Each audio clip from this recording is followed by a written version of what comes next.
Level 1. The long shot. You are 24 years old, and you make $41,000 a year fixing other people's spreadsheets. You drive a 2011 Corolla with a check engine light you have named and stopped fearing.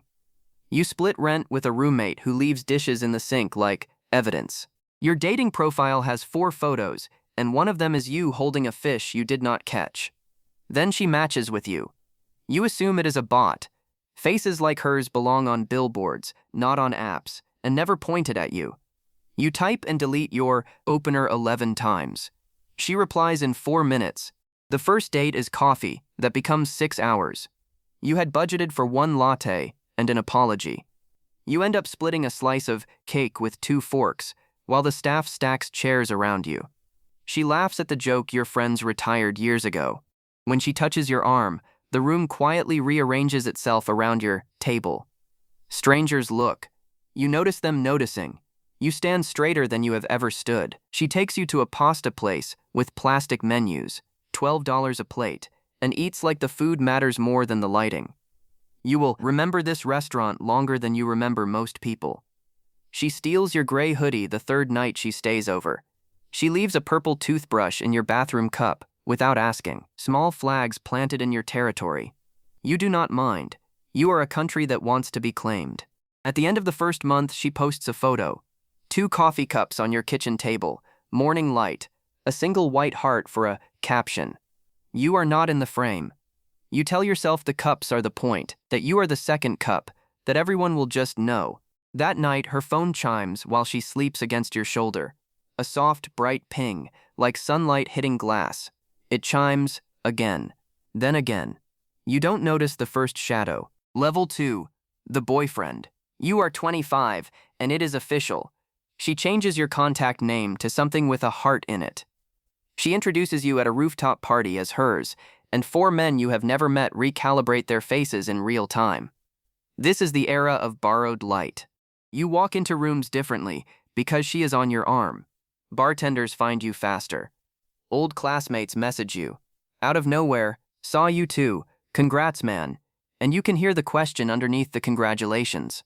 How? You learn her routines the way you once learned multiplication. The 40 minutes of preparation that produces, I just woke up like this. The 3 nearly identical photos she holds up, asking which one, and the way your answer never wins. The ring light arrives that Tuesday in a long cardboard box. She assembles it in the corner of the bedroom like a small white sun. Her following sits at 8,214 the week you meet her friends. Her closest friends hug you and size you up in the same motion. One says, "So you're the one who locked her down," and everyone laughs a half-second too long. At dinner, she photographs the food before you touch it. You wait with your fork raised. You learn to wait.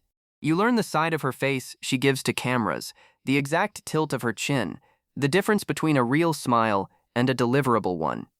You learn to take the picture right on the first try, because the 4th try comes with a sigh. You are proud of her and tired for her in the same breath. But at night she puts the phone face down on your chest, and it is just the 2 of you, and her laugh with no one watching is the best sound you have ever caused. You tell yourself that laugh is the real her. You are half right. That is the problem. Level 3. The audience. You are 26 and you have started counting things you never used to count. Her following is 19,000 now. A photo of her in your gray hoodie. Your hoodie pulls 2,400 likes and 187 comments. You read them on your lunch break, in the parking lot, engine off, flames, crowns, men whose profile pictures are gym mirrors and steering wheels. One writes, "Wasted on whoever she's with. It has 41 likes. You tell yourself it's harmless. It is not. You notice she checks the phone mid-sentence now. Your sentence, her sentence, it no longer matters whose. You notice the chime has a hierarchy. Some pings she ignores, some she angles her shoulders away to answer. You learn to read the difference the way sailors read weather. At her cousin's wedding, 300 guests, and you know 6 of them, she disappears for 40 minutes and returns glowing, trailed by a groomsman who calls her a nickname you have never heard. "We go way back," she says. The groomsman looks at you the way men look at parked cars. You raise it once, lightly, on the drive home. She squeezes your knee and says you're cute when you're jealous, and the word cute closes the conversation like a lid. So you adapt. You learn to stand near her at parties without looking stationed. You learn to sweep a room's men in one glance.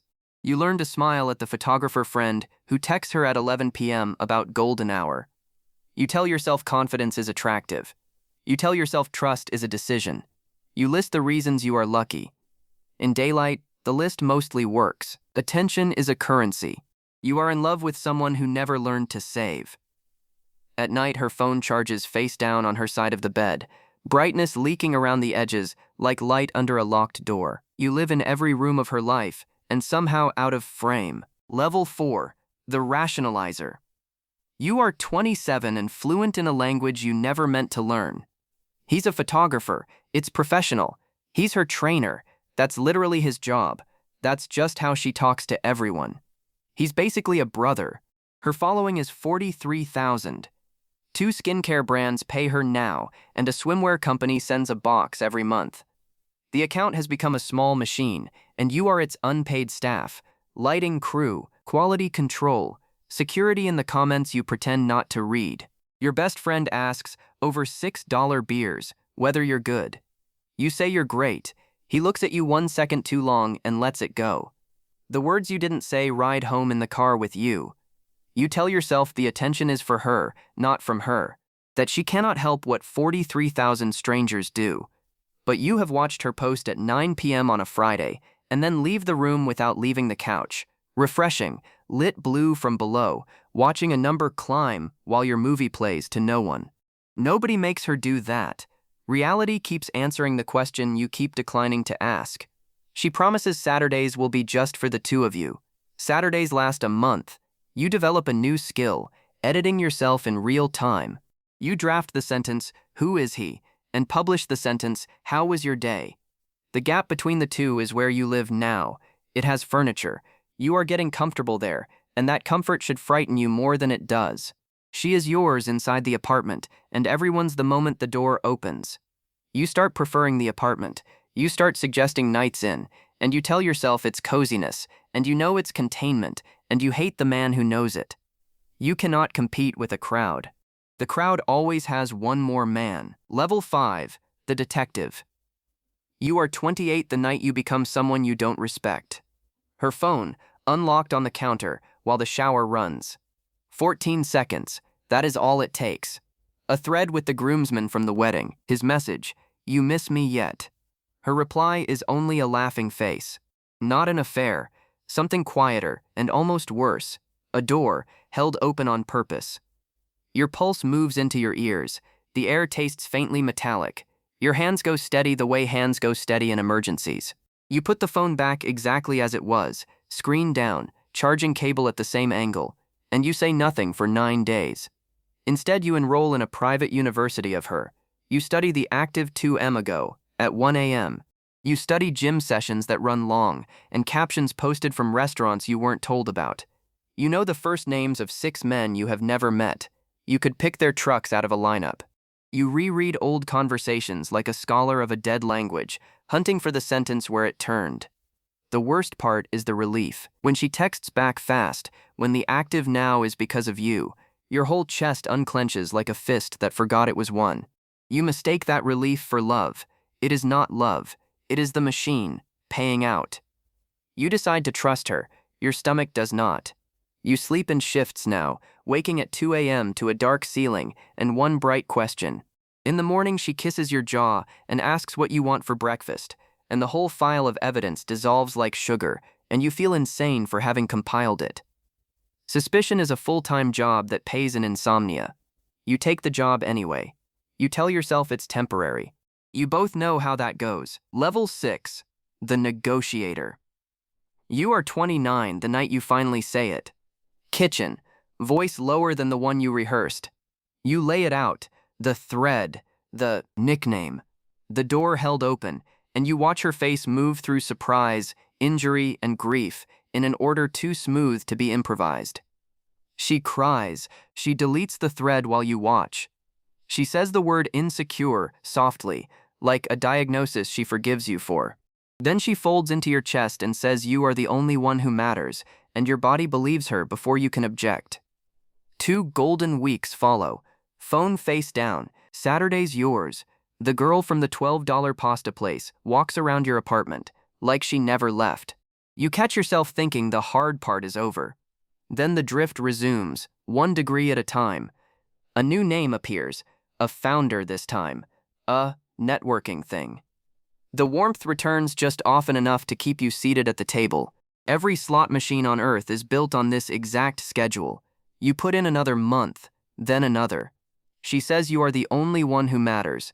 You check anyway. You stop bringing it up, because bringing it up costs a fight and changes nothing, and silence costs only you. You become a diplomat for a country that keeps shrinking. You negotiate treaties she signs and never reads. Your best friend stops asking if you're good. He starts asking, once a season, 1 flat question. Still? And you answer with a shrug that has become your native language. He nods. Some friendships are just 2 men agreeing not to say the obvious thing out loud. A promise made twice is a rumor. You are ready to leave, and you are not. Both are true every single morning. Level 7, the furniture. You are 31, and the novelty has worn off everyone, including you. Her following crossed 120,000 this spring. There was a small party. You held the cake. You have stopped mentioning her to your friends because you cannot stand the pause before they answer. You sit in restaurants watching her perform delight for rooms of strangers while your food goes cold in front of you, and you have become excellent at waiting. Your camera roll is 4,000 photos of her and 11 of you, and you took 9 of those yourself. You catch your reflection in a shop window one afternoon. A man standing slightly behind a beautiful woman, holding her jacket and her iced coffee, waiting for a stranger to finish taking her picture. You do not recognize him at first. That is the part you will remember. You laugh less. You interrupt never. At her events, you have a job title, my boyfriend, said the way people say my driver, and men talk across you to her, and she lets them, and you stand there doing the math on how a person gets to the center of someone's life and the edge of her attention at the same time. Your mother asks when you 2 are thinking about a ring. You hear yourself say soon, and the word tastes like a coin. That night, you actually look at rings online. $3,800, $5,200, $7,100. And you close the laptop, and you cannot tell whether what you feel is cold feet or the last working smoke alarm in the house. A man cannot be an audience and a home at the same time. She needs the first. You keep offering the second. You are 31 years old, and you cannot remember the last time she asked you a question and waited for the whole answer. Every conversation seems to end the same way now. A vibration, a glance, a smile meant for someone who isn't in the room. It dawns on you that you have spent years competing with interruptions instead of people. Level 8. The verdict. You are 32 when it ends, and it ends the way these things end. Slowly, and then all at once. A girl's trip, 3 days, a coast away. On the second night, a story from a stranger's account, up for 41 seconds before it vanished, but your best friend is faster than 41 seconds. 1 screenshot, no caption. Her laugh, aimed up at a man whose hand knows her waist. The phone call is short, the explanations are beautiful, they always were. Framing was her gift, you were just never the subject. Then something inside you finally stops arguing. You thought the competition had names. The photographer, the founder, the trainer, the groomsman. It never did. You were never competing against another man, you were competing against the feeling she got from being wanted. No single person can outcompete an audience. You pack while her texts arrive in paragraphs. 7 years of your life goes down 3 flights of stairs in 4 trips. The purple toothbrush stays in the cup. The gray hoodie you find folded in her drawer, and you leave it there. Some flags you surrender with the territory. You wait, that week, for her to fight for you. She posts instead.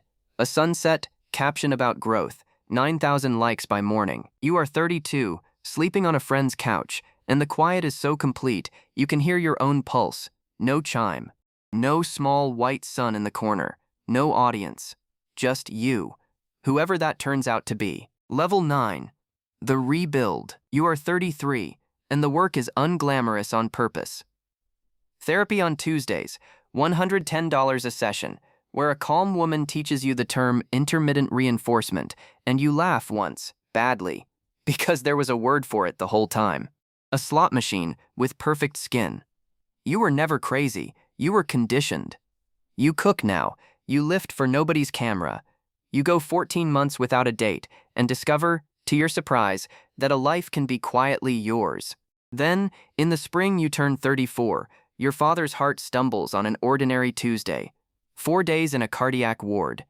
You sit beside the bed through the machine beep hours, and near the end of it, he holds your hand with an old man's grip and says, "Find someone who looks at you when you talk." 11 words. You carry them out of that hospital like something rescued from a fire. Because that was the whole test, and you finally see it.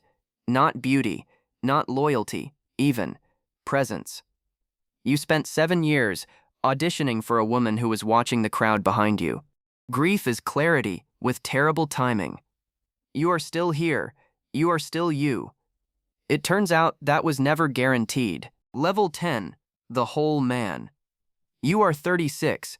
You meet her at a friend's cookout, holding a paper plate, arguing happily about music. She is pretty in a way that does not ask the room to vote. Her phone stays in her bag for 3 hours, and when she asks you a question, she does the thing you have to relearn how to receive. She waits for the whole answer. You take it slow, because slow is what you have. There is a scar, and it behaves like a scar. The first year, when her phone lights up on a dinner table, something old in you tightens. She notices. She turns it face down without being asked, and never once makes it a favor. One night you take her to a pasta place with plastic menus, $12 a plate, still, somehow. She steals your gray hoodie, a new one, some flags you learn to plant again.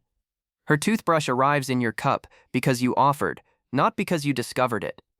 The bedroom corner holds a reading lamp, not a ring light. Her phone chimes and gets ignored, and the ignoring costs her nothing. And you understand at last that this cheap, unphotographed evening is what wealth was the entire time. Because here is the tuition, the thing 7 years bought, and no refund will ever cover. You cannot outlove a hunger that was never hungry for one person. You cannot give enough reassurance to someone whose self-worth keeps asking strangers to vote on it. You cannot compete with applause. Love asks to be known. Attention asks to be noticed. They look alike from a distance. They are not the same thing. And still, be honest, some nights you miss the voltage. Being chosen by lightning, walking into rooms on borrowed light. This life is warm and quiet, and sometimes the quiet aches, and you keep that ache to yourself like a coin from a country you will not visit again. The men who healed are always a little careful. It is the fee. Somewhere out there, tonight, a 24-year-old in a 2014 Corolla is staring at a match he assumes is a bot. She has replied in 4 minutes. He is deleting and rewriting his opener for the 11th time, convinced the impossible has finally happened. He thinks he's about to date the most beautiful woman in the room. He doesn't know yet that he's actually dating the room, and that is a lesson no one believes until it belongs to them.